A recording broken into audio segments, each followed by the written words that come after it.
L'actualité mercato est plus qu'animée ces derniers jours, avec notamment le dossier Mofi Bamba Dieng qui connaît beaucoup de retournements de situation, avec énormément d'infos qui sortent depuis 2 jours. Dans cet épisode, on va revenir sur les dernières évolutions qui sont pas forcément hyper positives, mais on parlera aussi d'Ivan Illich, d'une nouvelle piste offensive du côté du championnat danois, et on évoquera aussi la rumeur qui envoie Jonathan Klaus à l'Atlético. Comme d'habitude, petite question pour vous, comprenez-vous la décision de Terem Mofi et pensez-vous qu'il reste encore un espoir de le voir à l'OM? Ou à l'inverse, est-ce que vous pensez que l'OM doit abandonner le dossier? J'attends vos avis en commentaire. On commence tout de suite ce petit épisode par un point sur le dossier Ivan Illich. Alors que Fabrizio Romano annonçait que tout était bouclé depuis déjà 2-3 jours, plusieurs médias italiens continuent à parler du Torino qui ne semble pas lâcher l'affaire. Mercredi soir, il y a encore plusieurs sources qui s'opposent. Gianluca Di Marzio qui est plutôt bien informé et qui nous dit que le Torino a fait une offre de 14 millions pour Illich et qu'une réponse définitive est attendue ce jeudi, mais l'offre turinoise est inférieure à ce qu'a proposé l'OM.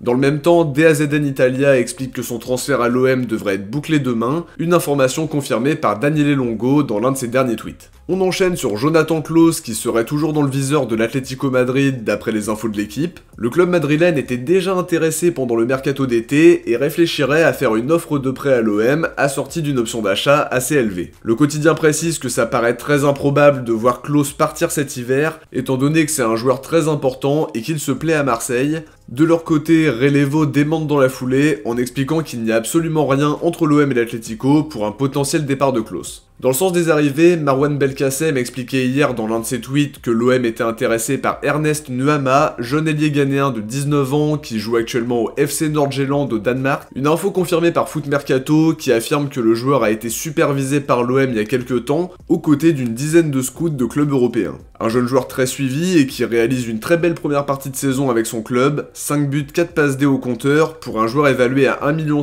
par transfer market, avec 3 ans et demi de contrat restant au Danemark. Il y a de la concurrence, mais on sait que Longoria apprécie tout particulièrement les jeunes à fort potentiel, et dans sa logique de post-formation, ça aurait du sens. On passe maintenant à un point sur la situation de Bamba Dieng. On expliquait dans l'épisode d'hier soir qu'il avait pris un avion pour Lorient dans le but de passer sa visite médicale en attendant qu'un accord soit trouvé avec le club breton. Ce matin, Foot Mercato expliquait que l'OM était prêt à remettre en question son départ à Lorient si Mofi ne signait pas à Marseille et que sa visite médicale était en stand-by. C'est finalement pas le cas puisqu'Alexandre Jacquin de la Provence explique ce soir que Bamba Dieng a passé avec succès sa visite médicale en attendant que les deux clubs trouvent maintenant un accord. On attend la confirmation pour en être certain, mais Bamba Dieng est très proche d'un départ à Lorient. Faut pas exclure une approche de dernière minute d'un club de première ligue, mais pour le moment, il attend surtout que l'OM et Lorient se mettent d'accord, parce que lui est déjà d'accord avec le club breton. En tout cas, faudra le remplacer si la piste Mofi est définitivement à oublier, et si son transfert ne se boucle pas, il prendra un nouveau coup au moral après le transfert avorté d'il y a 6 mois qui était déjà très compliqué.